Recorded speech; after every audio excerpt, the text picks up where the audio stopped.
universe is calling you. The universe is calling me.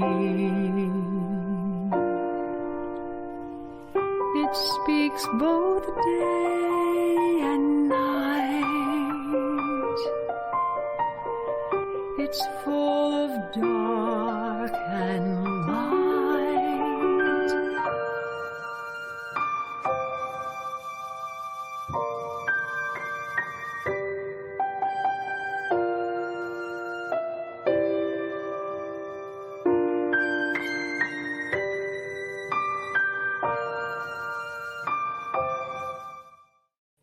Hey, welcome everybody, and welcome to you too, Tara. How are you over there? Hello, Mark. Hello, everyone. I'm doing great, thanks. Glad to be here. Oh, great. Yeah, tonight we're gonna have a lot of fun. This is like 2 weeks in a row we're doing a live show. I mean, sometimes things come up and you just can't do it, right? Mm-hmm. Well, we're gonna try and continue the trend if we can. Okay. We're so trendy, Mark. I know we are just trendy. Yes, we are. So at my end here in Connecticut, across the country from you, we've got flood warnings. People's cars are actually filled with water. They're up to the windows and filling in the car with water in some places. So there's actually a ton of water coming from the sky, and the worst might be over. But I took a drive out earlier, and probably not the best idea, because some of the roads were washed out, and I was still driving on like this, like oh, look at that! Are you driving through the washes and stuff? You know. Yeah, I've done that before too out there. Okay. Don't do that. Yeah, I did. I drove through a wash out there. Okay. There's Bill. What's happening, Hey, Bill? Bill, this guy. Mark. This guy is our amazing producer, by the way. Let's show him some love. Mark is my neighbor that way and a little bit to the north. Yeah.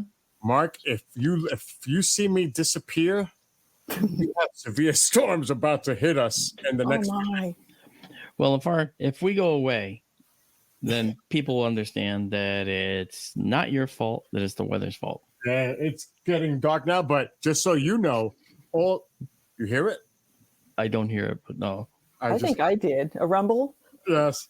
So you know it's moving your way after. It's coming your way. So all that flooding and yes, I just my driveway's gone. Okay. It was scoured out to a foot deep for 150 feet of my driveway. Wow. So it's now a ravine, and you gotta like you go in, you gotta go. It's like this. It's like you go down my driveway. Boom, boom, boom, boom, boom. It's like, okay, all right, hold on. We're almost to the bottom of the driveway. Then you get to the bottom of the driveway, and then poof, one last little bump you got to go through. Tara, I know that driveway well because I ran down it.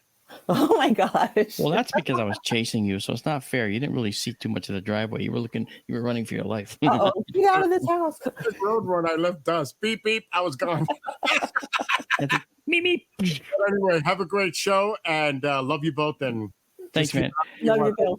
Yeah, if something happens to our stream, yes, it's okay. I got a whole show. We'll pick up where we left off next week. Have fun. See you guys later.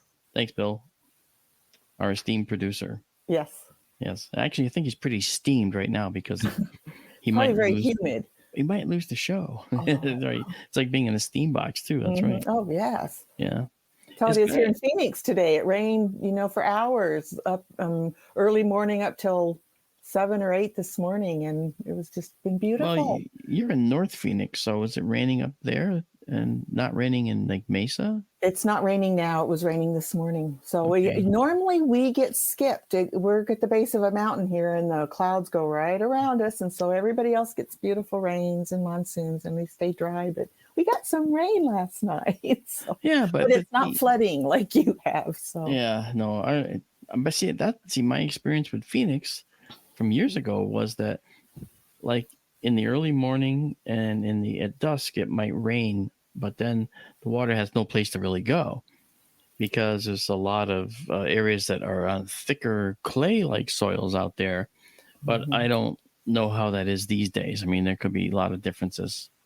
Yeah, well, up north, there's deserts everywhere, and so the sun has baked a lot of that. And if it's really baked ground, it is kind of like clay. It makes like little sandstone, right? But the water, you'll get flash floods in just a small amount of rain. An inch of rain, I think, can make like 3 or 4 feet of water down the way. I mean, quickly, very quickly. So so don't drive through ravines.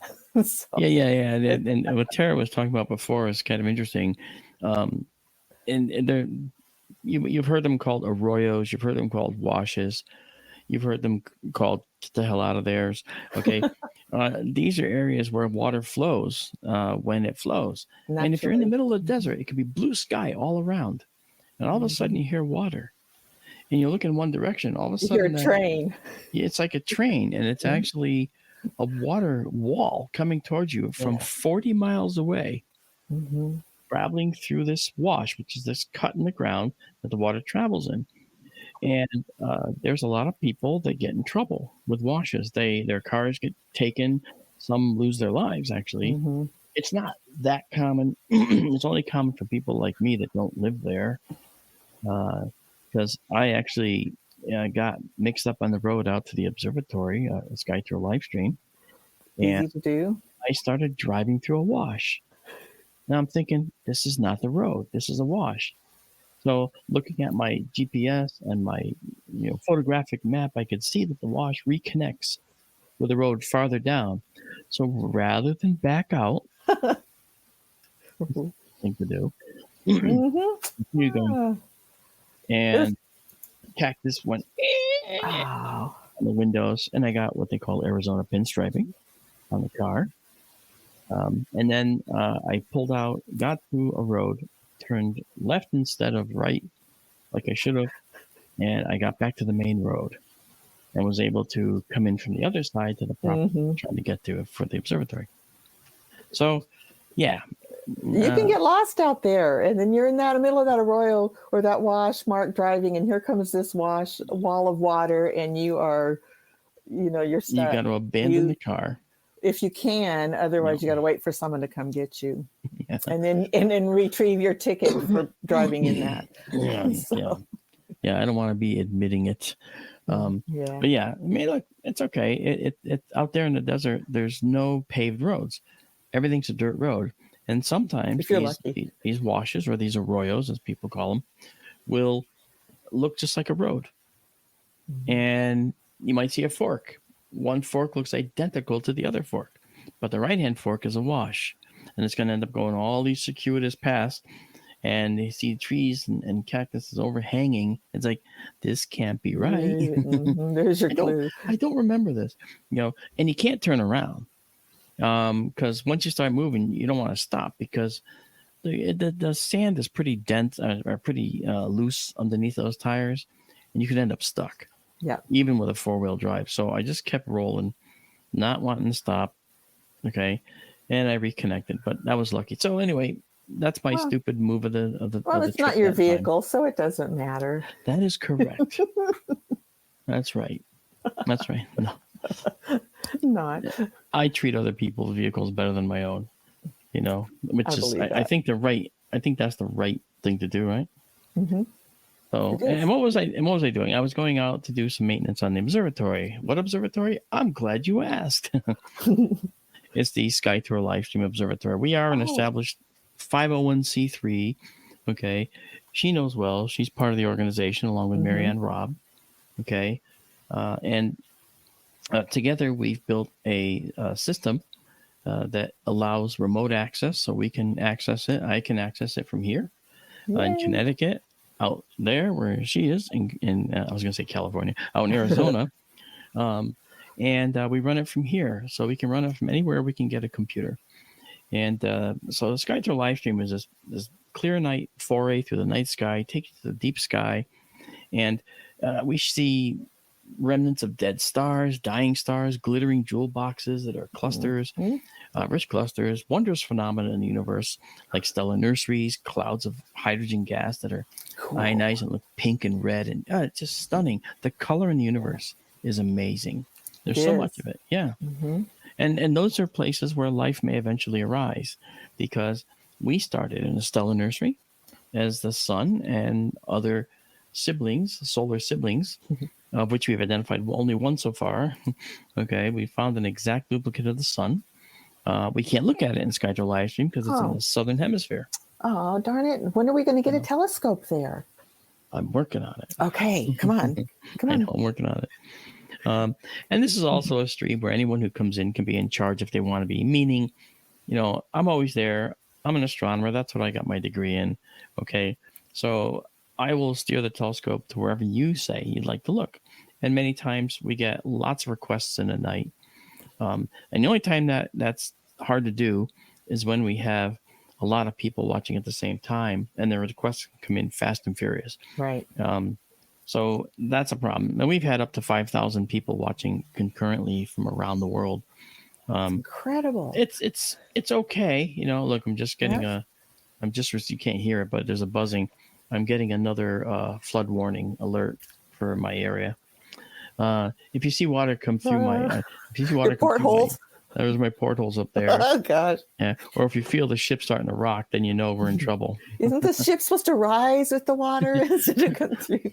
Yes, but if it gets mobile, then we're in trouble because I'm going to be like, hey, look out. I'll be right back. Yeah. Well, let's hope that doesn't happen. Agreed.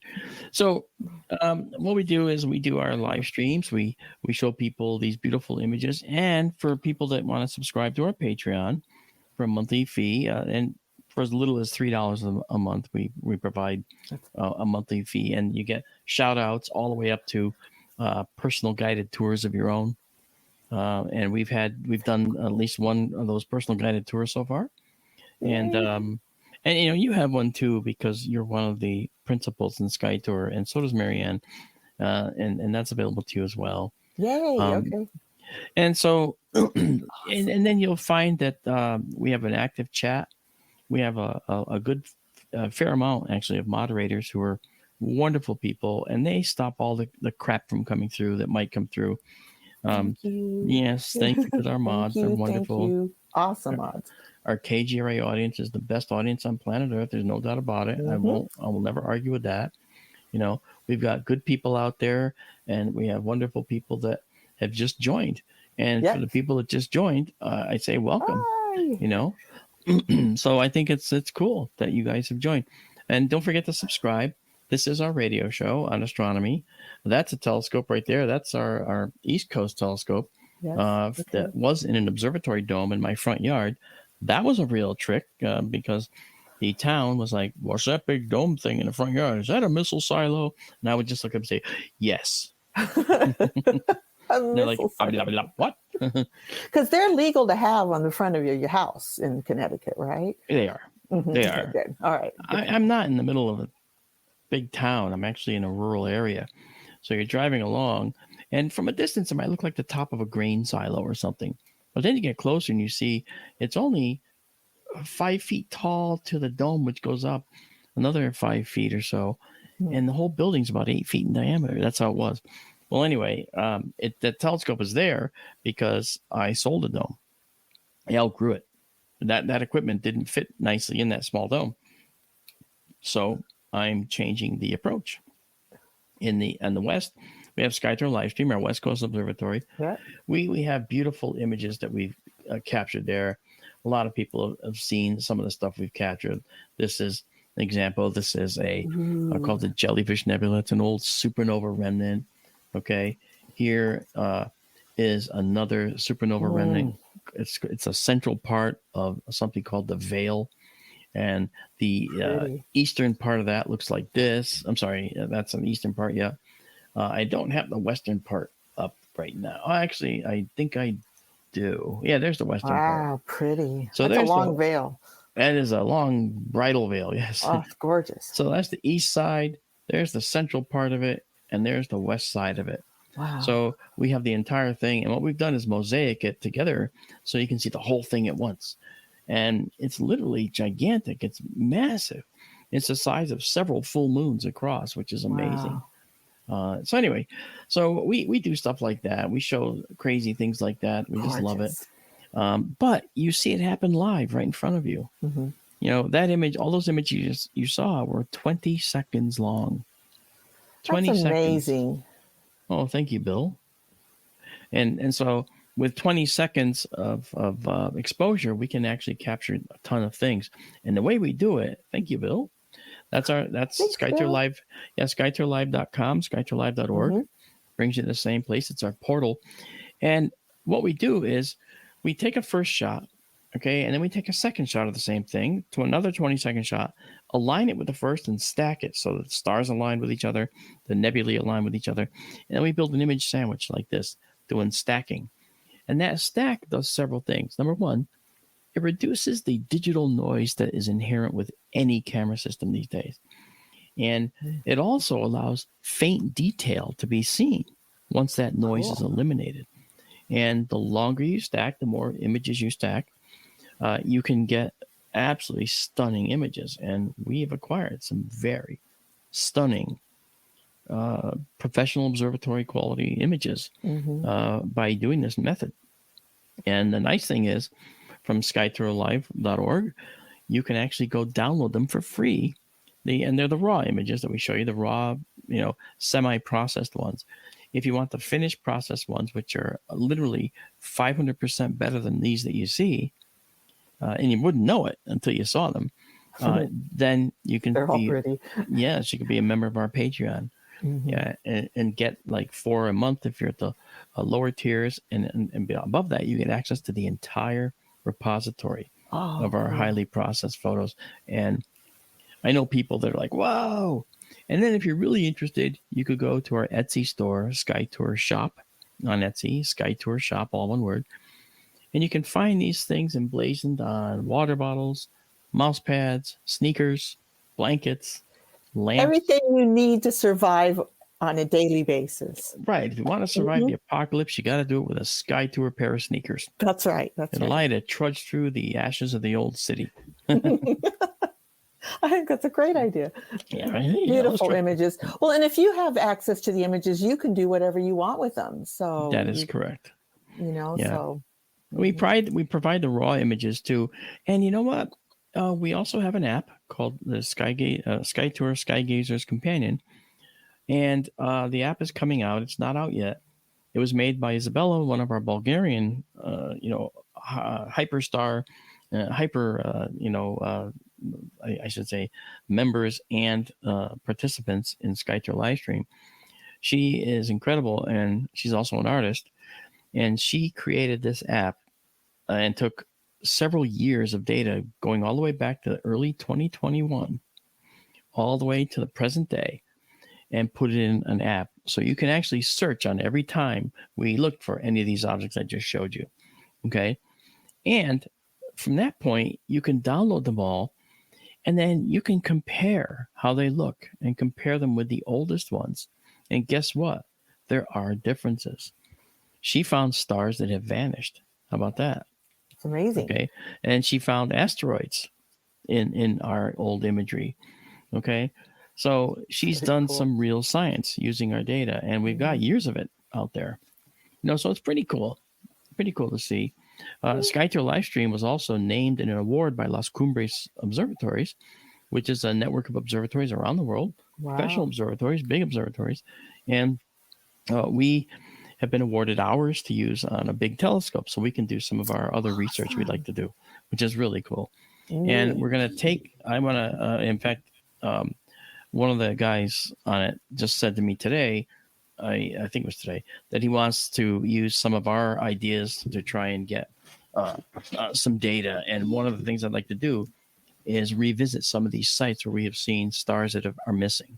Oh, cool. And see what's there and compare it to our older shots we have and see if something else is different in there. Who knows? Maybe there is a very fast-moving dust cloud. Now, they're going to be light years away, potentially. But if there's one that's fairly close to our solar system, it's conceivable that over some months you might see a distant star, which is way farther away, changed by a passing cloud that may be passing between us and that star. But it would take a long time to see that, But you never know. It could be your lucky day, Yes, that's right. Like it was when we did the lunar eclipse. Remember that? That's right. That's right. Yeah. It struck Remember the what- moon. That's right. We saw a meteor hitting the moon at the height of a lunar Amazing. eclipse. We caught that. And there was only 5 other people on the planet that actually caught it that Wow. night. I say people, groups. There's a lunar watch facility in Madrid, which actually caught it as well, because they were looking specifically for any potential lunar hits or Oh, meteors. Yeah. And they caught them, you know. And had we been able to image in the infrared, we might have been able to acquire a little more information. But we're on record, though, as seeing it, and we can gauge the amount of light that we saw with our particular 10-inch telescope.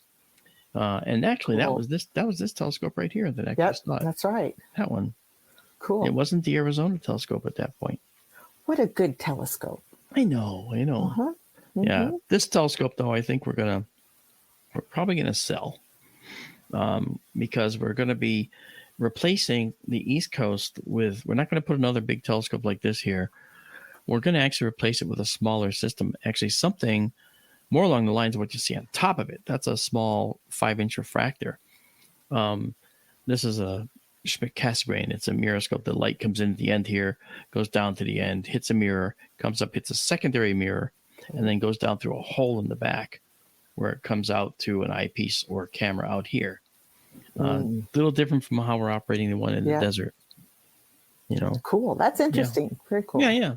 So the bottom line is that we have a lot of things we're doing. And I just talked to a guy named Tom Field earlier. And Tom Field is the creator of a spectroscopic analysis program called RSpec. Okay. And he sent me my new license key for RSpec, because we're going to start taking spectra with this new telescope. And so I have a filter wheel, and we're going to be rotating different filters through to do different types of imaging. Among those, we're going to be doing, filtered images like we have been of nebulae and showing you nebulae. And then we're going to have 3 other filters, which are going to be called narrowband filters. And they're going to be tiny slices, but they look at very, very important wavelengths. And together, when you put those images together at the end, you build a far more detailed image of a nebula than you might get with just a one-shot color camera. Cool. Really cool. It's narrowband imaging, and you can find things that are hidden within a nebula this way. So we're doing the shotgun now, Tara, but we're going to change that. This all sounds so cool. It's so interesting. And I remember when that old telescope was up that you were using some of those filters. That's correct. And it really kind of just enhanced the experience in watching. It was just stuff you don't get to see every day. Very cool. Yeah, I think people remember the first time I saw this. This is called the Eastern Veil. I had never seen this before, and when I actually looked at it for the first time with the telescope, all right, I was beside myself. I had never seen this before, and I was blown away by it. And I think people on the stream were probably a little like surprised to hear my reaction. It was like, "Oh my God, I've never seen this." And here, I don't have the darkest skies. However, I do have a telescope, fitted with a filter that allows you to cut through that sky haze and the light pollution. Nice. And you see what's hidden above, you know. The brown cloud, you mean? Yeah, the stupid, the light pollutions in the sky from both sodium vapor lamps and the new LED lamps. Oh, yeah. Yeah. The little bright ones. Oh. Yeah. And when you have white light, many people know it breaks up into a spectrum of colors. And that spectrum of colors is something we're actually going to talk about tonight, actually. Cool. But before we do that, let me just say one more time that if you guys want to subscribe to us, join us on our Patreon at skytourlive.org or skytourlive.com. We'd be happy to have you come on board. All right, that's the portal. All right. And if you want to email us, well, that's our email, contactskytour@gmail.com. Awesome. And don't Yep. forget the giveaways, Mark. Did you want Oh, to mention I'm that? there. I'm just about, Okay. yeah, you're right. That's a very good point. Yeah. Yeah, thank you for reminding me too. You can also join our Patreon. Go to skytourlive.com as well and join our Patreon. And if you wish to donate to our 501c3, there's a button right there, donate, and you can donate. And thank you. Now, one of the things we're also doing, and you'll see it when you go to skytourlive.com, as Tara just mentioned, is you'll notice that we give away equipment. We do. And because we have power, we have some really powerful people in our chat group, and people that are, and we have people that work at SpaceX, and it's just incredible. And they provide us with equipment exclusively to give away. We've given away telescopes, binoculars, and we're going to be giving away night vision systems as well. That's down the line. Oh, cool. Yep. Full color night vision systems, by the way. Great. I have one here that I bought, and we're going to be able to do that as well for people. It's very important to get people out there looking up. And, a telescope is great, but sometimes they're daunting. And if all you want to do is go on a trip to Maine with your family, or a trip to, Utah, to Moab, okay, and you want to look at the night sky, sometimes a telescope is not the best choice. Just looking with binoculars, you'll just probably be pinned to the ground looking up going, wow, and just move around and see all these amazing sights. You'll see nebulae, you'll see galaxies, because your two eyes with the same size lens in the end are going to bring in a lot more light than just one lens, looking through an eyepiece. Okay, one lens of the same size, you only see basically half the picture, right? You get the same amount of light, but only for one eye. The other eye's going, me too. Binoculars give you that dual look, and sometimes the universe looks 3D. Say, yeah. Really. Versus the flatness. It would be neat to really see those dark dust clouds in real time, because they're closer than they appear to be to me. And Tara's right there. They're actually closer to us than the bright things that silhouette them behind them. And the bright things behind them are nebulae and so forth. It's really cool, And, so our West Coast site consists of the Sonoran Desert Scope right now. And we broke ground on Benson, Arizona site, which you guys know about. And I know it sounds like we're not making any progress, but we have been. Okay. We've been getting equipment and so forth, and we're going to be doing the install. Hopefully by September or October, I want to have Benson up and running. And I'm working with people here to make my housing that I want. And we're going to ship it out there like a little kit that we can assemble on site. So it's going to be kind of cool to see that happen. Very cool. Yeah. It's amazing what can be done nowadays. I know. I agree. And how quick it can happen too. Right. Yeah. So the observatory out there that we're making, right, the current one, we have a big slide off roof. It comes off the whole building and telescope looks up and sees. But this new one is actually going to be one where it's literally 5 feet by 5 feet in size and about just under 5 feet tall. So, well, what can you put in there? Well, we can pack a telescope in there, and the entire top of the building is going to come off like the top of a box and open up the whole thing to the night sky. Cool. That's going to allow us to see down to the horizon in all directions. Now, not that we want to, because in astronomy, we never look more, below 25 degrees or more. Never? Not usually, because you're looking through more air. Because see, the flat earthers don't want you to know that as you look toward the horizon, you're looking over the curve of the earth and you're seeing through more air. So the stuff in the distance is fuzzier and more difficult to see because you're seeing it across the curve and through a curved atmosphere. So you're seeing, as you look across toward the horizon, you're seeing higher and higher in the distant atmosphere until finally you're out of the atmosphere. But it's a lot more atmosphere than looking straight up. Looking straight up, you're seeing through about 90 miles of atmosphere, maybe 100. Okay. But looking along this way, you're looking at hundreds of miles of atmosphere. and that degrades your images. So we don't tend to look toward the horizon. Yeah. And when I was getting sense. my degree, I never looked below 40 degrees. So I mean, I was literally constrained to an area like this in the sky. Oh, I liked looking at other things, but you couldn't get any good data, because you had all kinds of other factors creeping in, turbulence. Yeah. So you're limited at what you can see, though. Is that why you have to work with other observatories around the world to see everything? I mean, how do we see everything that's out there? I know. And to see everything that's out there, we need observatories down in the southern hemisphere, don't we? Right? And maybe on Benson, perhaps. Yeah. What's that? Well, Benson is southern, but not hemisphere. It's about 200 miles to the southeast of our current one. Yeah.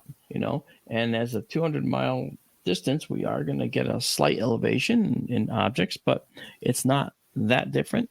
The same settings would work, but not well. So that's how it works. But it's so cool. And, building a building like this and putting it together, and if it wasn't for that person right there, this wouldn't have happened. And she's very, very like, oh, it was nothing. It was something. Fun. Yeah, don't let her tell you it was nothing. It was something.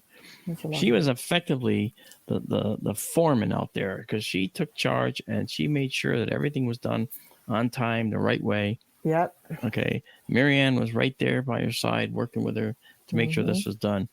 And I have nothing but praise. And I gotta say, when I first started doing this on my front lawn, SkyTour Livestream was me with a couple of people coming on to help me out. Okay. Well, the me disappeared very quickly as soon as she and Marianne got involved, because as soon as that happened, it became we and us. And now we consider everything. And if I want to get something, I consider what they think about it. And I let them make a determination with me, except for today when I spent $26. I put that in I did note, I said I forgot to mention it to you, and I'm sorry. Yeah, I saw that. Just make sure it's on the expense report, Mark. I know, I'm sorry. That's my fault. And I did it. And anyway. We're kidding. I'll pay for this later. Okay. No. So tonight, I know that we're spending a lot of time on this, but then again, it is important to understand. Now, in our observatories, okay, the thing that we look at generally are stars and nebulae and things, and that's the ones that the West Coast observatories will look at, because the sky is so dark out there.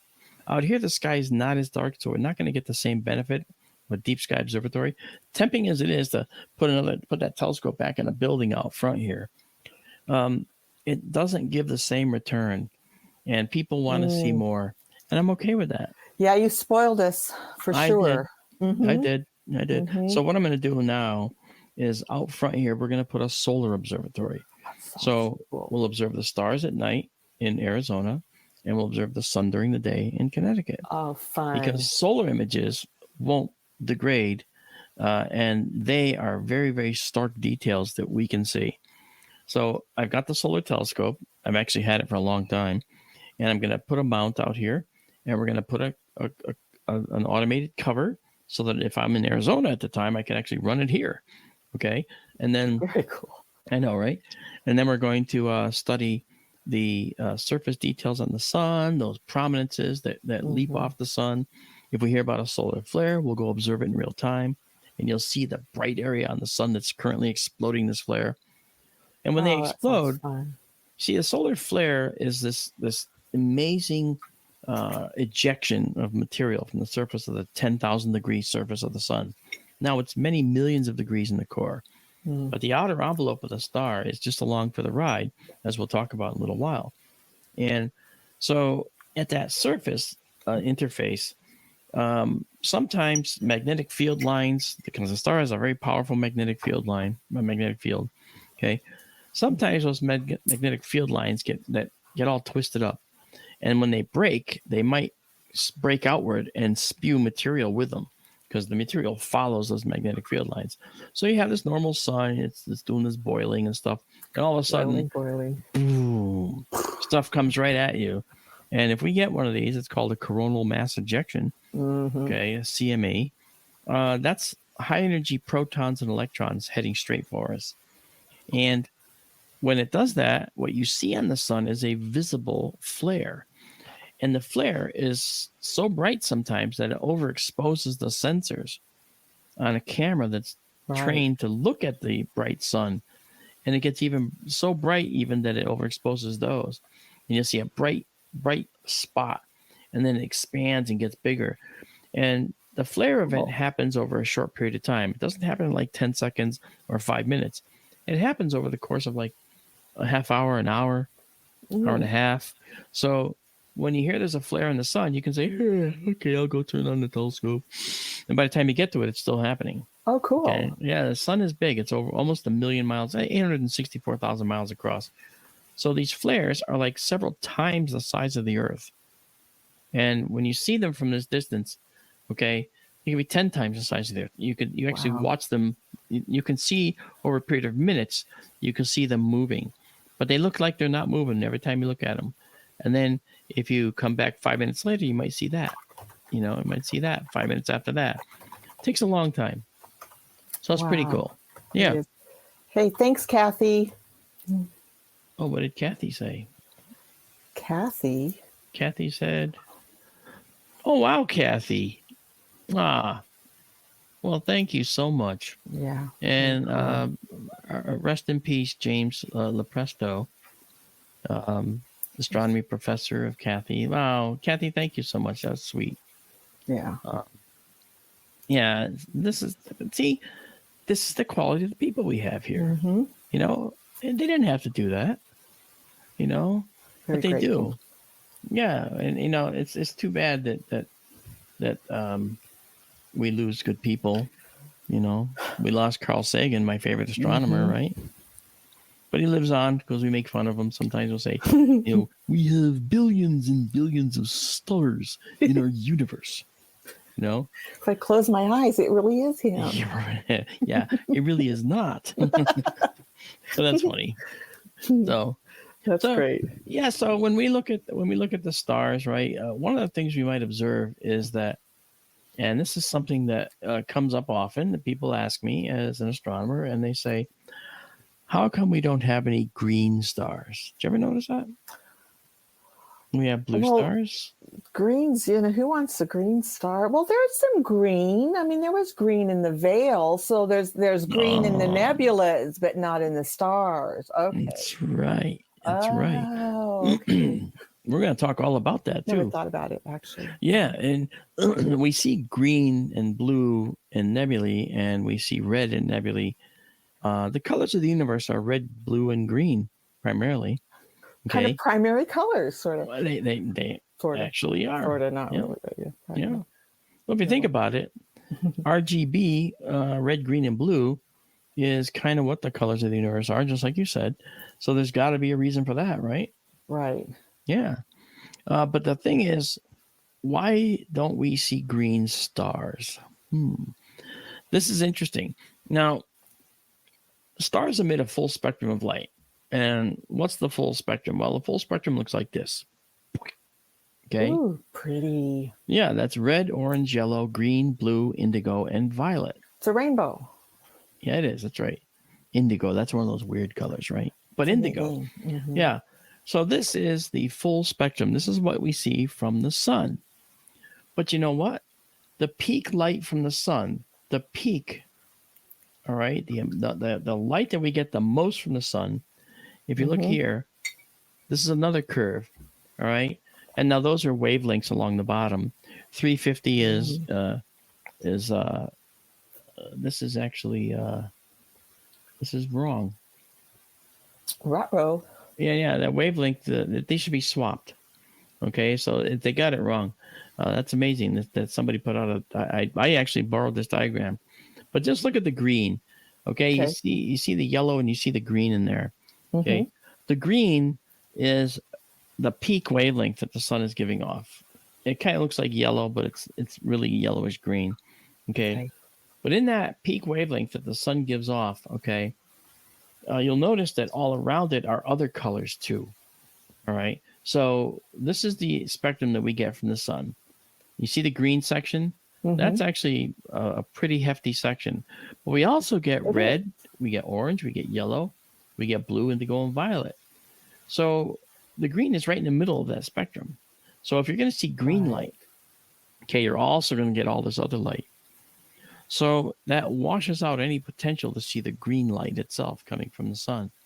Because all However, the other lights there is what you're saying. that is right. That other light is Okay. actually kind of preventing you from seeing this green light. Even though there's a lot of green there, more correct. than the others. Okay. That's right.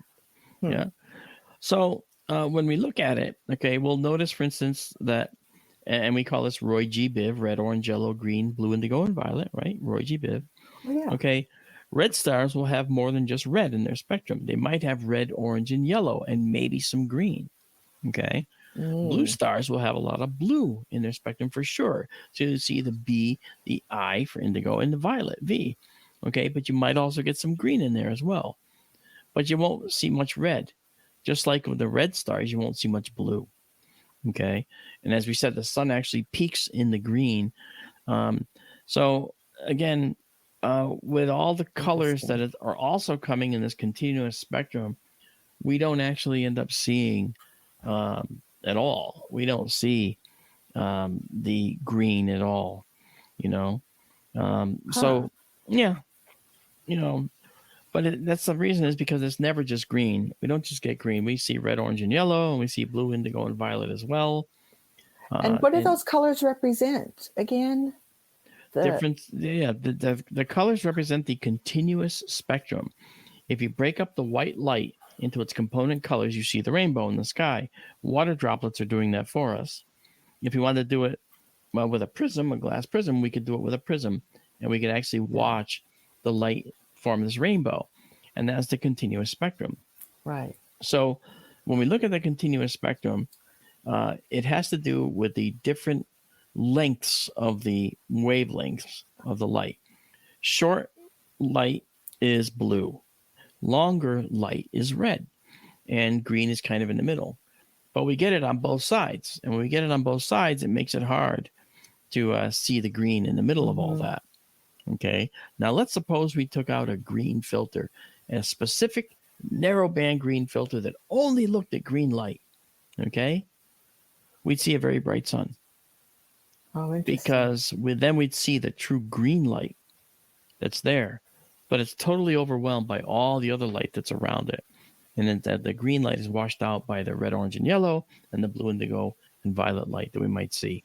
And depending on the color of the star, it's shifted toward the red, or in the middle, or to the other side.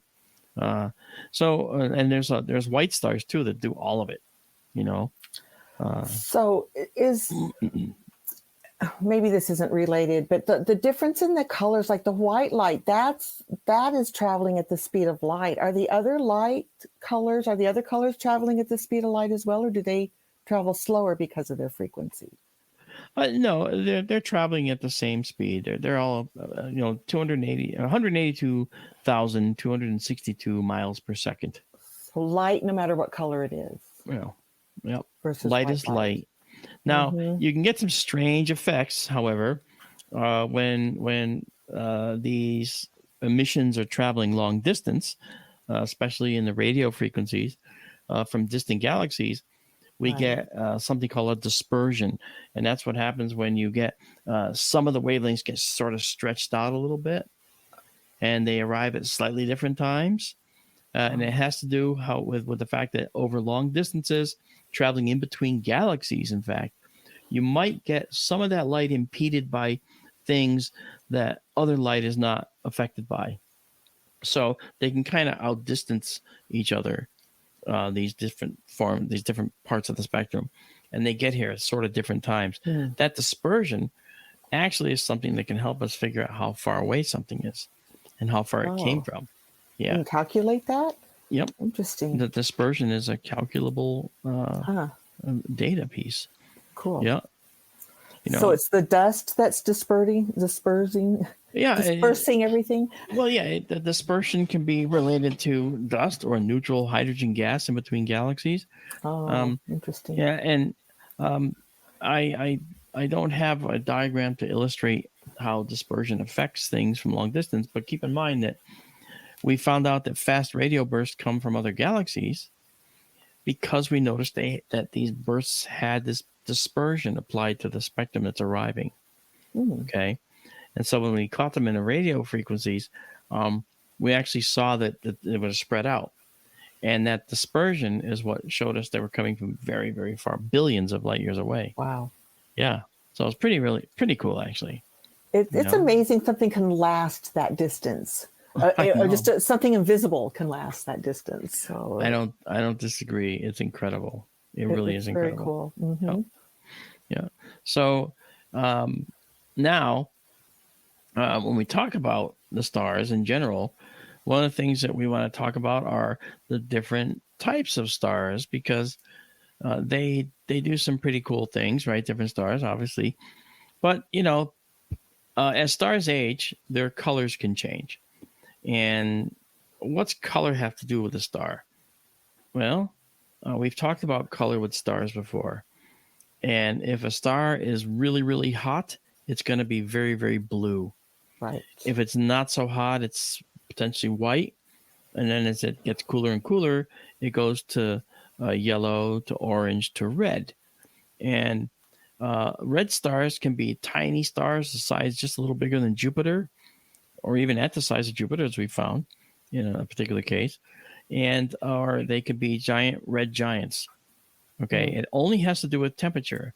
These small stars don't put out a lot of temperature. So their surfaces are about what we call 3,000 Kelvin, just a few thousand degrees Fahrenheit. But the supergiants, the really big ones, they might have been hot at one point, but once they expanded, the stuff out here is far from the source of the radiation in here. Right. So that energy is over distance rather, is reduced, and you end up getting a smaller temperature at the outside. And those can actually be the same temperature as these tiny stars. Okay. So we had to come up with a different way to classify the stars. And that's because of that whole problem. So if we look at stars, we have to look at what they're doing to produce energy. Stars generally produce energy by fusion. They will crush hydrogen together and make helium. That's the initial thing that happens in a star. It's the initial way. It's one of the ways that that stars survive, because when they push hydrogen together and make helium, which is the next element down the periodic table, then what they do is that process releases a ton of energy, and that pushes outward, holding the star up. So if it tries to collapse, it gets hotter and produces more energy, and so it stabilizes and ends up making an equilibrium called hydrostatic equilibrium, where all the pressure outward from the radiation is balanced by the gravity trying to crush it. Right. And that equilibrium lasts billions of years. Happily, we're in an equilibrium that will last another 5 billion years with our star. Okay. And we know that for we sure? Do. Okay. We do. We know that for sure. Okay, good. Yeah. Now, stars that are doing this hydrogen to helium fusion, when plotted on a temperature versus brightness scale, temperature versus brightness, we find that the stars will start at like the upper left and migrate down to the lower right on a snaky line. Yeah. And that became what's known as the main sequence. All stars doing hydrogen fusion into helium end up on this snaky line. Okay. And they have a Roman numeral called V of 5 for stars there. And the reason that the V is there, that 5, is because we have to differentiate between stars that are cool, like those little red giants. There's these little red stars down here, or down here rather, okay, right, with those red giants, which are up here, that are big, big, big, but the same temperature. So the 5, that V, is a luminosity class. The spectral class is the color, and the luminosity class is effectively the size based on the brightness of the object, how big it actually is in real life. Mm-hmm. That's something that's really important. So when you put all that stuff together, it makes a diagram like this. This is the Hertzsprung-Russell diagram. And if you look, at the top up there, you see the big hot blue stars. These are the O-type stars. You look down the bottom, you can see that O at the left. They're the hottest and the bluest of stars. And you look up there, and there they are. they could be up to 60 times the mass of the sun, Wow. which ain't hay. And then down in the middle, right here at 1, okay, look straight across, there's the sun, okay? Right. And the sun is a G-type star. We're right in the middle of the yellow there. And the G-type stars, and with a luminosity class of 1, that means that the star is on the main sequence because it's converting hydrogen into helium. The main sequence is that snaky line we're looking at going from up here all the way down to down there at the lower right, okay? And so that's the main sequence. But then to the upper right up there, you can see the realm of the supergiants and the giants. Wait a minute. Supergiant. Yeah. And it's all temperature. The placement here on the scale, left to right, is based on temperature. Nothing more. Mm-hmm. Okay. And so the scale here, on the other hand, on this side, is based on intrinsic brightness. Okay. And that relates to the size of the star. All right.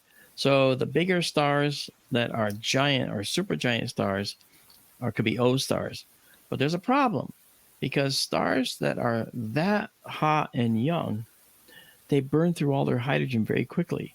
And they quickly go off that main sequence and end up down, or moving up rather, to expand into a supergiant briefly. But as they do that, they're going to move across the diagram and go into the red area. Right. And they'll be cooler on the outer edges. Okay, give you an example. Okay, the star Betelgeuse in Orion used to be right here. It used to be a big, bright O star up there at the top left. But now Betelgeuse is all the way on the other side of the diagram, Wow. and you can see it labeled up there. You see it labeled up there, Betelgeuse. Yep. Top right. Okay, top right. And Betelgeuse went from being this O star at the top left to being this supergiant red star. So as it expanded, what happens is, as it expands, it moves, the outer layers move farther and farther away from that hot core that's producing incredible amounts of energy. And so it reduces temperature. And so it ends up dropping in temperature. So Betelgeuse is very cool on the outside, but its core is still furiously going. And it may already have gone supernova, but it's definitely a supernova candidate. And not just a candidate, it's guaranteed that it's going to explode. Oh, I hope we can see it. I hope it's exploded already, so we'll see it soon. Yeah, I hope it exploded 749 years ago. Exactly. Because it's about 750 light years away. And that light train is going to just reach us at some point. I wish we could do instant transport to different locations. Wouldn't that be cool? Well, it's going to be kind of like that if you're talking like that warp drive to get places. I mean, maybe not instant, but pretty darn quick. So, and not even the warp drive, but the dimensional drive. If we can use the dimensional shift, and she's referring to a talk I do around the country, which is very popular, which shows a lot of interesting relations. Even Avi Loeb at Harvard's talking about it, and this is a interdimensional travel mechanism that would take alien beings out of a 4 dimensions, X, Y, and Z, moving through time, and go into a 5th dimension here, where they could travel literally from one position in this 4-dimensional space, like where we are sitting in our chairs, go into this area here, the 5th dimension, not the band, okay, the 5th dimension, and then pop back in at a totally separate 4-dimensional spot. Because they travel outside the universe of our known space, I should say, using this method, and they can pop back in. And that's really, really a shortcut to what we talked about. But think of your hand, 4 dimensions, 5 dimensions, like that, okay? The 5th dimension, okay, is not subject to light speed barriers. In fact, the universe shrinks the farther in you go. So you literally, it works like this. If you travel 12 inches in here, the 4 dimensions, you go 12 inches. Right. But if you move into the 5th dimension, if you go in just a little bit and travel 12 inches, then when you come out into the 4 dimensions, that 12 inches might have gotten you to the moon, okay, depending on how far you go in. Or maybe it got you 10 feet, okay? But if you travel 12 inches in this 5th dimension, but you go way far into this 5th dimension, which is really warped, the universe is really compressed, that same 12 inches when you come out could correspond potentially to the distance to Pluto, as an example. So, and there's any scale is doable in there. So with this particular technique, we could get to Alpha Centauri not in the 10 or 12,000 years it would take us now at the fastest possible speed we can move, but 20 minutes. That interdimensional travel mechanism will open up the universe for us. So when she mentioned getting somewhere almost instantly, that's about the best we can do. But that's interesting because we could go 750 light years to Betelgeuse location, or a little bit back in case it's already blown up, and show up there. And maybe it might take us 2 hours to get there. Wow. Okay. That's like driving Connecticut to Boston. All right, I'll do it. Do you think there's 750 light years away? Do you think there's going to be a lot of volunteer test pilots to practice interdimensional travel? I don't think they're going to have any shortage of people. You don't think so? I mean, the risks to do it the first time, and how far in do you go, and where are you going, and what happens if you run out of gas before you come back? So, well, that's the thing. You don't really need fuel. That's the whole point of this, because if you notice when people talk about UFOs, they tend to be round. Okay. And that roundness shows us something really, really important. If we look at the shape of these objects, that gives a clue as to how they operate. Right? The shape being round means that most likely they're generating particles in a circular ring, like we do now. A particle accelerator. You got it. Yeah. So these are particle accelerators. It's small. Theirs is small. Yes. Theirs is a 30-foot ring. We have miles and miles of a ring because we're not there yet. Yeah. But if you think about it, their interest in us could very well be, hey, these people, they're coming up on a potential technology. They might they might demand a piece of our action someday. On that note, I'm sure we'll be back to talk about that more. Yeah, I think we're ready now, taking a break now, aren't we? Perfect time. Right. Yeah. We'll okay. Be back right after this. Hey, Beck. We're back. Hello. We're back. Hi. Hi, guys. How are you gone? Yes, I have to put my brain back in. Hold on. There we are. So I want to thank all the people in that chat. They're very kind, very nice comments out there. So I think that it's important as we're going through these discussions of stars. We talked about obviously that Hertzsprung-Russell diagram here, which talks about fusion and so forth. But something that's interesting about these stars is that when we talk about stars, I want to make it clear. You look at the sun, you got this big bright ball in the sky. Right. It's almost 865,000 miles in diameter, point to point. Okay, massive.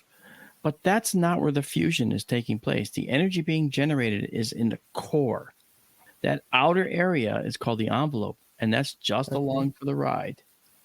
That consists of hydrogen, and in our sun's case, there are hundreds of other elements that were made, 100 or more elements that were made previously to the time the sun existed. And the sun just gathered them up when it made itself at that point in early solar nebula. Okay. Now we have like 118 elements in our periodic table, and we've got, several tens of actual elements in our Fraunhofer spectrum, the spectrum that our sun has. And when we look at the spectrum, it looks a certain way. We can determine what's in the star by looking at the spectrum. And we're not talking about just looking at this thing. This is a spectrum, but that's not the actual spectrum of the sun. The spectrum of the sun shows these various lines, which we're going to talk about in a minute. But the core of the star is the only place where energy is being generated. All right, and it's only in there that nucleosynthesis is occurring. Hydrogen being converted into helium in our case. All right. So the sun fuses the hydrogen to helium, and as it gets older, it may fuse helium into carbon for a time. Right. But only that core is doing it. The rest of the star, as I said, just along for the ride, we call that the outer envelope. And how big is that core? That core is actually a good question. The core is about, in our case, 86,000 miles in diameter. Oh. Yeah. That's pretty small. I mean, it is. It's actually the size of Jupiter. Okay, so it's the size of Jupiter inside now. Pretty big. Smaller stars have a smaller core, right? Okay. Bigger stars have a bigger core, right? But the thing that's important is when you have a core like that, the reason it's doing fusion at all is because that outer envelope around it, that's a lot of mass. And gravity is all operating on the center. So as it operates on the center, there's a high compression force and there's a high temperature rise every time it does that. So it's high pressure, high temperature, okay, in a relatively small volume. So what happens is the temperature rises immeasurably. And once it reaches around 15 million Celsius, hydrogen fusion can occur. And when you get to a star about 864,000 miles across, the density in the core rises up to enough of a dense nature that you'll be able to start fusion. Now, when I say density, what's the density, right? I'll give you a comparison. Okay. The core of the star, like the sun, as we mentioned, 86,000 miles in diameter, the density is 150 grams per cubic centimeter. That's a cubic centimeter, centimeter by centimeter by centimeter. So it's 150 grams per cubic centimeter. Now, as an example, okay, if you convert that to pounds, that's a third of a pound. Doesn't sound very impressive. But consider now that lead, okay, the density of lead is 11.5 grams per cubic centimeter. And you know how heavy lead is, right? Mm-hmm. Yeah. So Yeah. 11.35 grams per cubic centimeter. That's how much lead is. And we're talking 150 grams per cubic centimeter in the middle of the sun. Cool. And only of protons, not atoms of Pb, which is lead. Okay. So now you can see the compression is active in there, and we're getting a lot of heat down there. Another comparison, density of water is 1 gram per cubic centimeter. Oh. Okay. Yeah. Right. And water, you can push your fingers through it and all that. You can't put your fingers through lead, which is 11.3 grams per cubic centimeter in density. So do you think you can put your hands through the center of the sun? If you could somehow do that at 150 grams per cubic centimeter? Probably not. Probably not. So you see, a lot's going on down there. Yeah, so the density is incredible. And that's why we get fusion at all, right? Because it's high density, high pressure, and high temperature that results. Now, the temperature in that core can change. What happens many times is when the star is going through nuclear fusion, it's converting hydrogen into helium. It's pushing out with the same amount of force. Okay. However, when hydrogen fusion tapers off, as the star runs out of hydrogen, well, the star begins to collapse because gravity now is winning out over the balancing act that it's going on with outward radiation pressure, gravitational force. So as it comes down like this, the core begins to contract. And as the core contracts, the density increases, right? Right. And what increases after that? Is it the gravity or the temperature you're saying? Yes, the temperature increases. And thus now a core that's now full of, say, helium can get hot enough to, say, over 100 million Celsius from 15 million Celsius to do hydrogen into helium and start turning helium into carbon. Okay? So as that happens, as the core contracts, it gets much hotter, and the emission, the radiation pushing out is now getting stronger with the helium burning, and the star begins to increase in size tremendously, and that takes it up to the red giant stage. It's signaling the end of the life of the star, and it has a few 100,000 years or so before it may go. Mm-hmm. All right. And so we're looking at a condition then where it's a balancing act until the hydrogen runs out, and then the star's core begins to collapse in there, pushes those outer layers out. All right. But then when the helium runs out, the star begins to collapse again.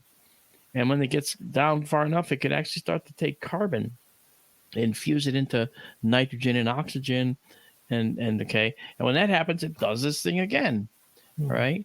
Well, in the small red dwarfs side, the ones at the bottom of this diagram here on the Hertzsprung-Russell diagram that we talked about, okay, down in the lower right there, those stars are so small that when they get large, they're probably just going to contract down and become little white dwarfs.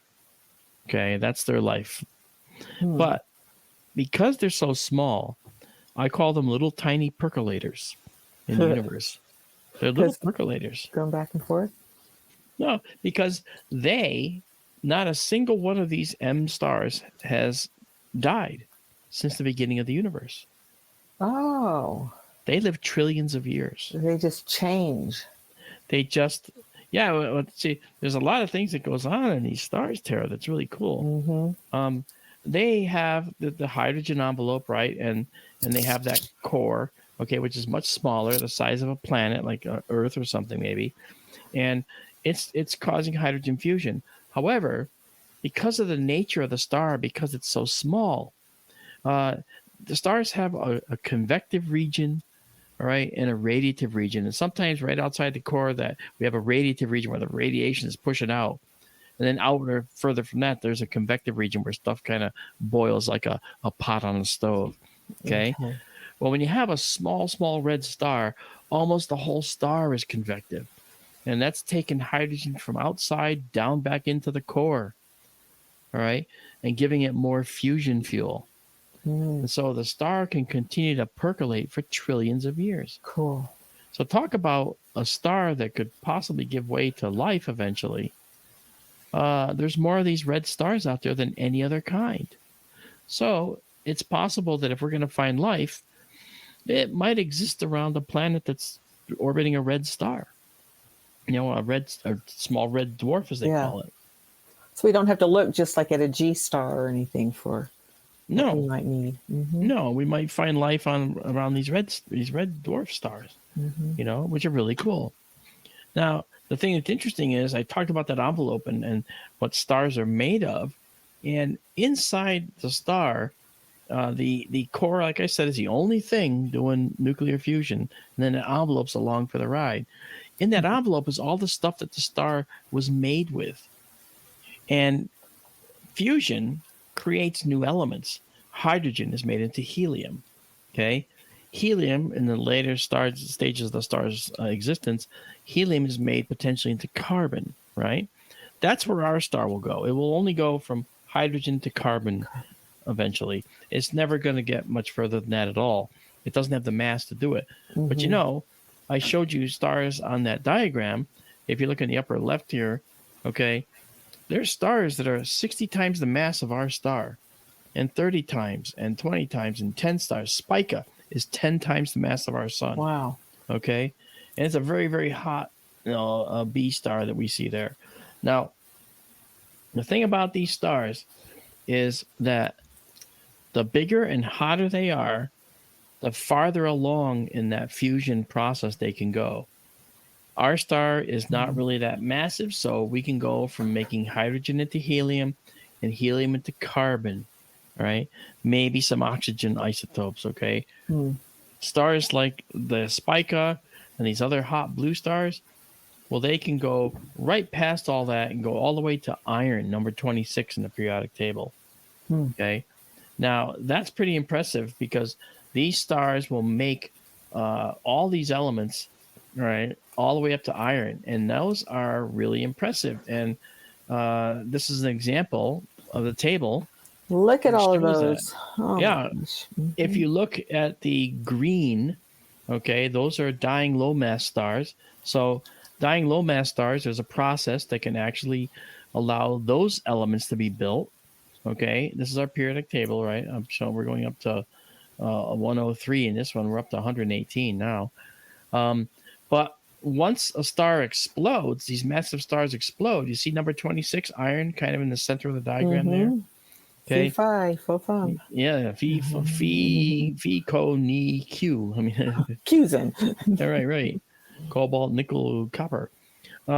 So once you reach iron, these big stars can't go past that because everything before this, every element made before this in a star Okay, ours like you look at the top left, hydrogen goes into helium at the top right underneath the KGRA logo. Okay, and then you can get lithium, beryllium, and boron. Okay, but then you get carbon, nitrogen, and some oxygen. And what happens is these elements are made in that nucleosynthesis, the fusion process. However, once the massive stars get to iron, okay, there's a problem. Every one of the previous processes liberates more energy than goes into it. All right. So, for instance, to make titanium, Ti, okay, when an element like titanium is made, or calcium, or potassium, before it, K is potassium, Ca calcium.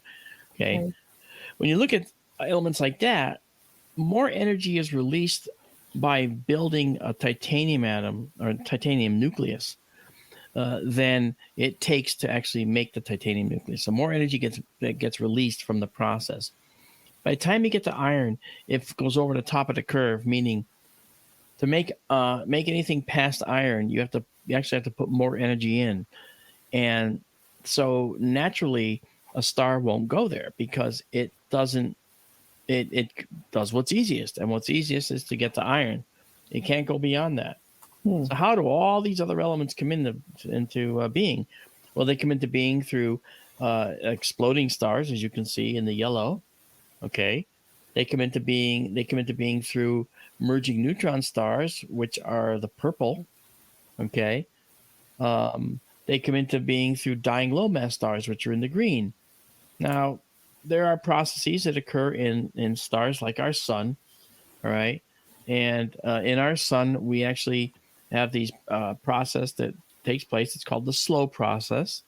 Okay, the S process, and it's something called a neutron capture process, where every once in a great while, a neutron gets captured into the nucleus of one of these nuclei that's being made in the sun. Okay, like a helium atom or whatever. And then what can happen is you can actually get that neutron to be converted into a proton. So if you have a helium nucleus in the sun, it could magically capture a neutron. It's certainly not magic. We know the process well. Ta-da! Exactly. Look behind that curtain. Okay. And it's bright. Okay. And so that neutron can get spontaneously made into a proton. And now you don't have a helium atom anymore. You might have a next atom down the line, lithium or beryllium. And then that could further decay to, say, a carbon atom down the line. So this process is it's slow because it takes a long time to occur. But over billions of years, a significant amount of that stuff can build up. All right. Yeah. So, but that's only happening in the core. That's not happening in the envelope. The envelope, again, is just out for the ride. So when we look at the sun's spectrum, we see an interesting set of elements that appear in the sun's spectrum. Almost all of those are elements that the star was made with, and it's just along for the ride. Now it's all plasma, meaning that it's no longer an atom. An atom has a proton or a proton with neutrons, and then electrons circling them. Right. Okay? Well, if you get rid of the electrons, then all you have is protons and neutrons in there. Okay. And protons, like I said, protons and neutrons is all that would be in the nucleus. And those represent plasma, singular, proton, neutron bundles and electrons. Separately, we call those plasma because high temperature is required to achieve a plasma state. And that's what we've got in the envelope of the star. All right. And you said that all the elements are within that envelope. Are they all released? Are they all? Well, that's a very good question. Okay. What we look at when we look at stars, okay, we see, for instance, that, and I'll just go right to this because I think it probably makes sense. If we consider, what's that? Hopefully it'll make sense. It will. Okay. Let's talk about how we see what's going on in a star. Okay. And basically it comes down to this diagram. All right. we see the continuous spectrum, which we saw right here. Okay. Right. Okay. Right. And then we see this. Now, the continuous spectrum is up there on the top. If we're just looking at the star directly, then we're going to see that right there. We're going to see the continuous spectrum of the star, right? And that star right there, we view it from that point of view. We're just going to see that continuous spectrum. That's what we see with our sun, right? Mm-hmm. However, if we're looking at the sun through a cooler gas, then we're going to see dark lines in the spectrum. Now, that cooler gas is not constrained to be like a cloud out in front of the star. It could be the outer envelope around the core of a star. Okay. And so we're looking at the dark lines called absorption lines. What are those? Well, the gas itself, with all of the many atoms it could be composed of, is absorbing some of the energy from that hot source beyond it. Okay. And when that hot source reaches the gas, all the different gas nuclei that are out there absorb a little of the radiation, and they make these dark lines, an absence of that particular frequency. Because we look at a spectrum, and it's a frequency. And we measure it in nanometers. Okay, from one end to the other, the spectrum is going to be a set of nanometers. In the visual spectrum, it's like 300 or 400 to about 700 nanometers is the visual spectrum. And then we got past 700, we're into infrared, microwave, and radio frequencies. And if we go down below the blue, okay, that we can see, it goes down into the 300, and to the left of that is the ultraviolet and the gamma ray, cosmic ray range, X-ray range. Okay. And again, only the visible light source is the stuff that we can see here. That's the only stuff we see is the visible light. Okay. So when we look at a spectrum of light that's going through a gas, in other words, the core of the star sending out energy that goes through the outer envelope of the star, we see these dark lines. These dark lines are in a specific place in the spectrum. And that specific place is determined by the element. Each element has a different location in the spectrum, and we know it well. Okay. Perfect. Yeah. And so now, if we're not looking at this gas through a star, let's say we're looking at a star that is a bright, hot star that's causing a nebula to glow. We're not looking at a star directly, but looking at now a nebula. Well, now when we look at the nebula, we're going to see that same gas that shows us the absorption spectrum, if we're looking at it in a star, is going to show us an emission spectrum, bright lines. It's called a bright line spectrum. And guess what? Those lines are in the same place as the absorption spectrum, but they're actually now bright lines in the spectrum. Instead of black. Okay. That's right. Why? Because the gas is actually emitting light, all right? Because it's actually absorbing gas, which gives you a dark line when you're looking at it against a much hotter background source. And it's emitting light when it's out there all alone. All right. And that emission of light is because it's absorbing energy and then re-radiating it. All right. Absorbing energy, we'll see a dark line. All right. And that's when it's in the star's envelope. But if it's a gas cloud around a hot star, then we'll see these bright lines of emission. And this is called an absorption spectrum, and this is called an emission spectrum down here. So absorption and emission. And that's what we see in the universe, absorption and emission. Now, another way to look at it is like this. Okay, if you look at a light bulb, all right, you just see a continuous spectrum. But if you actually have a hot gas that's lit up or powered by a star, and it's in the envelope, well, then you'll see an emission spectrum. This is an actual emission spectrum here that you see. Okay. And the lines are the color of where they are in the spectrum. Okay. All right. And so that works like that. Now, this whole thing about hot gas and cold gas, those could be the same gas. Okay. It basically just means relatively cold. All right. So that same star, all right, if you had the envelope of the star, you'd see dark lines in the spectrum. All right. But if you could have a separate gas that was just near the star and not in the same, didn't have that bright hot star behind it, to add the contrast, basically, then we wouldn't see the absorption spectrum. We'd see the emission of the gas itself. Okay. Now, Mark, do you have to have different? I mean, this sounds like a silly question. Do you have to have different equipment to check the emission and the absorption, right? Or do you just look at it and see what it shows you? Oh, that's an excellent question, because when we look at it with our telescope, we just see the visual spectrum. We see the color, right? Right. And so we're looking at emission of, say, the Lagoon Nebula, or of the supernova remnant. This reddish orange that we're seeing in here, this is hydrogen gas emitting red light. It's 6,500 656.3 nanometers, or 6,563 angstroms if you're still in that old unit.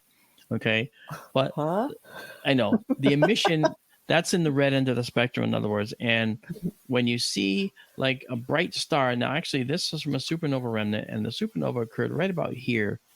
And you can't see my cursor. Right in the center, though, right? Yeah, right in the center. Yeah, and it's a little bit to the lower right of the center, because the supernova process pushed the whole core of the star in a movement, so it started moving it.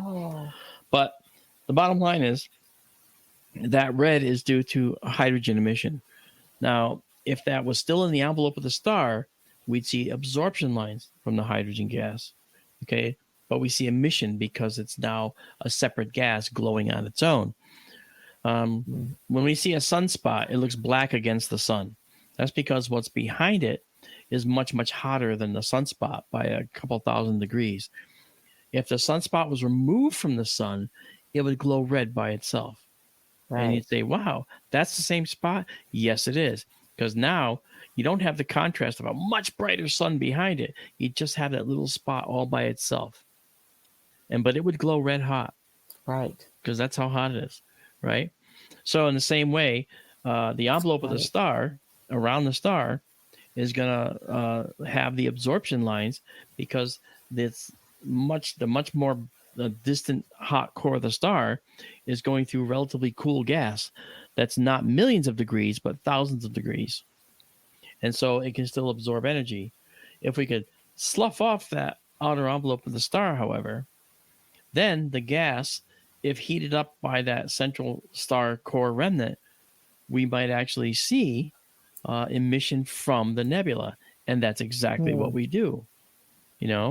So these emission lines form when the gas, without that bright light source, such as a star, or in a nebula, is in a nebula, and it's receiving stellar radiation, but not directly, like from the star, from our perspective.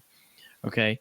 Now, as an example, I'll show you this absorption spectrum for different types of stars. Yeah, I know. And if you look at the top here, up there is an O star, and down there is an M star. Notice the difference in the lines. See what I'm saying?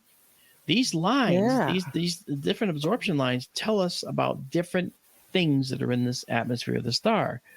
And you might also notice across the top that there's something written there. Well, those are the elements that we see. Okay, and starting at the top right, we see helium-1. Well, you don't see helium that much until we go down further to the M stars. And now we see that there's helium that it was made with. Okay, then if we look just to the left, that's hydrogen alpha. That says HA. I know it doesn't look like an A.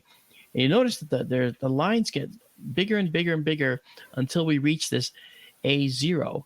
A0, again, OBAF, GKM, those are our spectral types. And they go from O0 to O9, B0 to B9, A0 to A9. So A0 is like the quintessential, point where if we have a star that's an A0, which is Vega, the star Vega, which is overhead right now in the summer sky at night at 9 o'clock.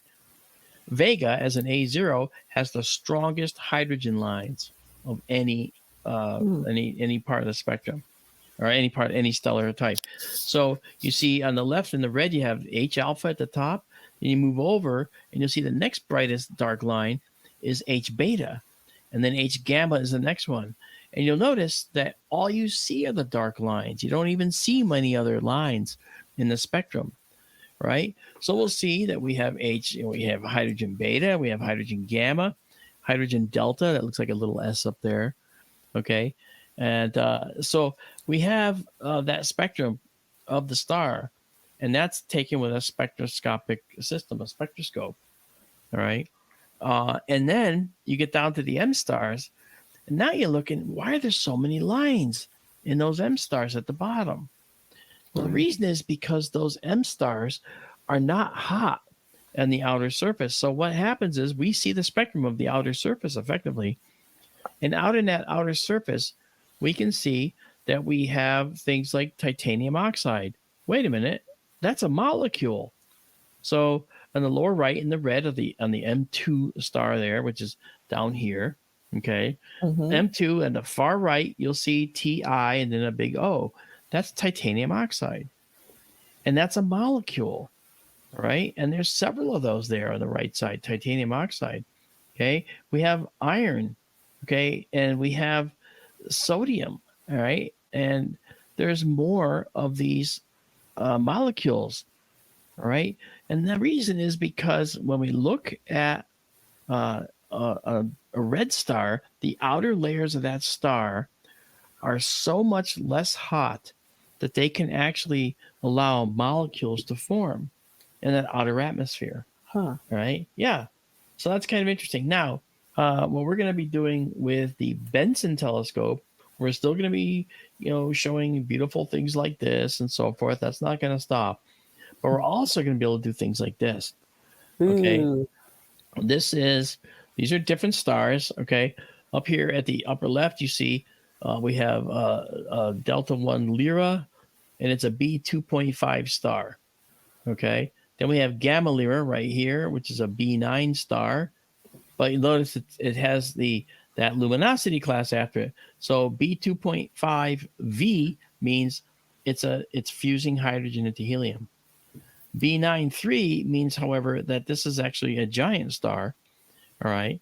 And then we have the A05 for Vega. And you can see those hydrogen lines are the big, broad, dark lines. Oh, yeah. Yeah.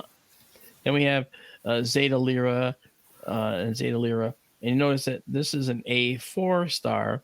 So the lines are getting fainter, but we're starting to see more other elements in the spectrum show up quite visibly. Okay. Then we get down to here, and you'll see that the K0 star, that's an orange star. And we see there's a lot of lines in there of other elements. Delta 2 Lyra, okay, that one's got an incredibly crazy spectrum, but then again, it's also not a V. It's actually a type 2, which is a giant. And at the bottom, we have an M star. And those broad bands represent molecules that are in this spectrum. So you see, depending on the M53, actually is a giant with molecules in the outer atmosphere. These images were all taken with what's called, if you look at the top, it says Star Analyzer 100. That's exactly what we have in our other telescope that we're putting out there, along with a nice special camera which tunes everything properly. So we'll be able to get exactly these spectra. So we'll be able to go through and look at nebulae. Now, when you look at a nebula, okay, remember I talked about this diagram when we say, well, if you saw the hot source, and we saw the envelope of the star, which is where the word gas is over here, okay, right, then you'd see the absorption spectrum, all right? But if you looked at the gas from a different location, from a different perspective, other than looking through at the bright hot star, you might see that it has these emission lines, and they're going to be in the same place as the absorption lines. All right. Okay. So that said, now let's take a look at this. This is an actual spectrum of Messier 57, the Ring Nebula. Pretty. Those lines represent the sample zone. Okay. At the top, up here, that right there, that you see right up here, that's actually the actual spectrum of the star. Oh. Okay, of the planetary nebula. Okay, and then down here you see the actual intensities.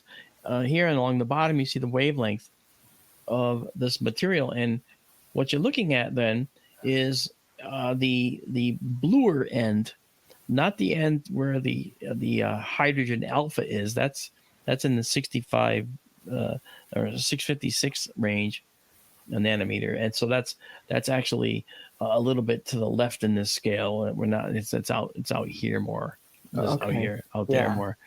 Okay, but you'll notice that we have right here oxygen 3. That is a doubly ionized oxygen, and we have lines of it here. Oxygen 3 is the color, as you see down here. It's in the 400 plus angstrom range. I'm sorry, 400 nanometer range from here, and you'll notice that in the nebula visually you'll see a little green. Well, that green is actually the oxygen 3. Okay, because that's where we can see the green. We can see the green when it's in a nebula. It's being excited by the hot central star. All right. Right. And then you go further on down this line here. All right. And you're seeing we've got lines of mercury and helium-2. And there's more. So there's some hydrogen out there as well. But if you think about it, that's actually pretty incredible. So we're going to be able to take spectra like this. This spectrum we're seeing here, this is a spectrum of a planetary nebula, right? Now, and when the star's life ends, right, and all the elements that it could possibly make are made corresponding to this diagram in the green parts, dying low mass stars, which corresponds to what the ring star used to be, okay? Then it's going to populate its core with some of this material. And so if we did a spectrum of the white dwarf, which is in the middle, the white dwarf's about the size of the planet Earth, okay? If we did a spectrum of that, we'd find that it had some really interesting elements. We'd see carbon, we'd see oxygen, okay? But we'd also, in the envelope, that envelope that's spewed, what's coming out is the former envelope of the star. Not really the much of the core. The core stays with the white dwarf. Some of that core is ejected, but we're seeing mostly just the material that the star was made with. So we're seeing the oxygen that may or may not have been created by the star. Some of that was made with the star. We're seeing argon in there. There was argon in there, which you didn't see, but argon was made with the star for sure. And so it shows up now in this nebula of expanding debris coming out from the remains. So you see, we're taking a little bit of a deeper view into this, I realize. But I think it's kind of important to understand how stars develop, how their formation evolves over time, and that's the kind of thing that we're doing, you know. So once again, this diagram here, this illustrates exactly what we'll get with our telescope. We'll be able to see these lines in a star, and this will tell us a lot of details about the star. So we could, for instance, take an image of T Cor Bor, T Corona Borealis, which is going to go nova. Okay. And if Benson is up and running in time, we can get a spectrum of it, and we'll see potentially some absorption lines, but we're going to start to see emission lines too showing up. Cool. And that's going to be from the nova expanding out from the star. And it might take a couple months for those to really manifest to see them, but they'll be there and we'll be able to see them. And that's the coolest part, you know? Right. Yeah. So yeah, go ahead. Well, I was just thinking, and it's probably not related to, but you're talking about the red stars and everything, and then you talked about the blue star there. Something that's totally different, but is also confusing because of the colors, is the shift in, are they traveling towards us or away from us? Oh yeah, the Doppler effect of the stars. And let me complicate matters for you. Every star is moving toward us or away from us to some degree. Very rarely is it going directly alongside us. So if it's coming toward us, then the light will be shifted more toward the blue. But you know what that means? It means that all the spectral features, all the spectral lines that we see here, okay, like for instance, if we were looking at hydrogen alpha, which let's see if we can go here. Okay. Hydrogen alpha in the upper right there, you see that series of dark lines in the different types of stars. Yes. Let's go to the A0 star right here. Okay. Okay. Go across the line all the way to the end. You see hydrogen alpha. That's the bright dark line. Well, if that star was coming toward us, then all the lines we see in here might be shifted a little bit leftward toward the blue. So all the lines would be shifted into the blue a little bit. That's called blue shift. Okay. And if the star was racing away from us at a high speed, all those lines would be shifted a little bit, well, that way. They'd be shifted toward the red. Okay. So it would all be shifted. And that's the complication. Okay. If you know a star's motion through space, you can develop a factor to compensate for whether the star is coming toward us or away from us. Okay. So when you look at a spectrum, and there have been times when we had to figure this out. When I was getting my degree, we were analyzing stellar spectra. There were times when the star would be coming toward us, and H alpha didn't line up, H beta didn't line up. It's because it was being blue shifted as the star was moving toward us. And once you compensate for that, the lines shift to where they belong, and you get a normalized proper spectrum. Okay, so that happens. And the other thing too that's interesting. Okay, when we look at these spectra here, okay, some of these lines look nice and sharp, right? That like again, go to the A0 right here. Okay, at A0 you can see these A0 lines are pretty sharply defined. Mm-hmm. But you know something, they didn't have to be. That's another wrinkle. If the star was a rapid rotator, and there are stars that are rapidly rotating, then those lines get broadened. Okay, and that line broadening is the result in some cases of the star rapidly spinning. So that could confuse things too, because sometimes the lines that you see are very close together. Like if you have a rapid rotating star, it's okay, for instance, would say the A0 like here. But what about when you get down to like the K5?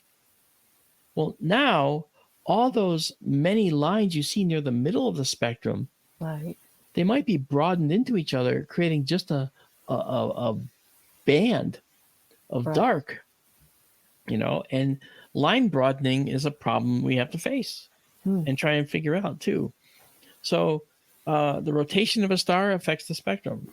The direction of the star's motion affects the spectrum. Okay. Yeah. The temperature of the star affects the spectrum, So, and the state of the star affects the spectrum. So there's a lot of things that matter, you see? Well, and then how do you know you have the right data? Is because you're taking all of that and putting them together? Absolutely. You have versus to take one. Right. I can't just look at one spectrum that we create here. Let's say we did one of Alpha Lyrae here, again, Vega. Okay. Let's say we did that spectrum. This one spectrum of Alpha Lyrae is not enough to make a determination of everything that's going on. We have to know which direction the star is moving and calculate the right locations for all those lines, because we could misidentify lines that are close together. Right. They could be shifted over enough to say, wow, that iron line, it wouldn't be in Lyra, but the calcium line is really, too bright. That's because you're looking at the wrong line. If you shift it to the right a little bit, now the calcium line comes in. Of course, I say that, but calcium lines typically are actually quite bright. There's H and K lines, two lines of calcium in the star spectrum that are quite bright. In our sun, they're quite bright. Let's see here. If we're looking in here, you can see a bright line right, between 5,000 and 6,000, you'll see a label along the bottom that says calcium 1 and iron 1. And it's a fairly bright line. You see it? Kind of in the turquoise-ish color. Yeah, that's right. And thank you, the turquoise color. And it's a bright, dark line. Okay. And there's multiple lines that you'll see. Notice how bright sodium is. Okay. Sodium really shows up in these M2s, and they're less so in the M0s right above it and the K5s. Yeah. Huh. Okay. Finally, it's non-existent by the time you get to the A5. But from from the late F all the way down, you see them. And That's really cool. it is. And so stars are element factories. They're building elements. They're made with elements. And the stars that exist now are stars that are young, right? The younger stars that we see that are the bluer stars. But when we look at older stars, we'll find many times that they're metal poor. What's that mean? What's a metal? We look at the periodic table. I'll bring up that ugly table one more time to shock people from there. Okay. All right. You have hydrogen on the left and you have KGRA on the right. Oh, no, wait. Under KGRA is helium. Okay. You have helium on the left, hydrogen on the left, helium on the right. Everything after them are what we call metals. Yeah, I know. That's stupid. It's not true. We're calling gases metals. It just means that hydrogen and helium were the original elements in the universe that were formed, and everything else after that was created by nucleosynthesis, other than some lithium and some beryllium. Okay, all that stuff was made originally in the universe, so everything else is not. All right, it was made by some stellar process. Okay, so population 1 stars are generally younger stars, which is still old, right? Oh, of course. Yeah, they're billions of years old. Yes. Okay, potentially. However, they are stars that are in the disk of the galaxy, and they include most of the O stars, which are young and hot, B stars, also young and hot, and A stars, some of which are young and hot. Okay.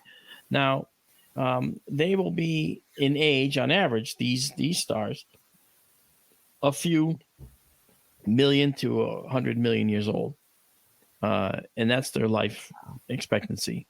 They aren't going to live much longer than that. Yeah, the A stars can live longer than that. The O stars are a few tens of millions of years. The B stars, maybe 100 million years, a little more. A stars, more than that. G stars are up in the billions, right? F stars are slightly less because they're a little warmer, hotter, go through their hydrogen faster. So from the top of that Hertzsprung-Russell diagram that I showed before, all the way down to the lower right, okay, those stars that we saw are stars that are actually longer and longer lived as we move down. Okay, down the string, down the middle part. Okay, upper left, all right, upper left to lower right along that snaky line, youngest and shortest lived to longest and oldest, effectively oldest lived. So those are what we'll see down there. The redder they are, and the smaller they are, the longer they'll live. All right. So that's how that works. It's actually pretty cool. Now, so population 1 stars are not those red dwarfs that we see. The population 1s are the bluer, the OB and the A's, okay? And the population 2 stars are the ones that we'll find in many times in globular clusters. And how do we know? Well, how do we know? We know because we examine their spectra.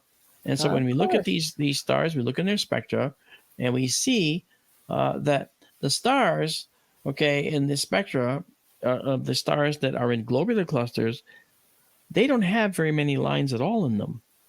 And that means they weren't made with very many elements, which means there weren't many elements available to them to be made with, which means they were made very early in the universe's history. Interesting. Okay. So we look at a globular cluster like Messier 13, okay, or Messier 5, or Messier 22, or Omega Centauri, which we haven't seen yet, but we'll see from Benson.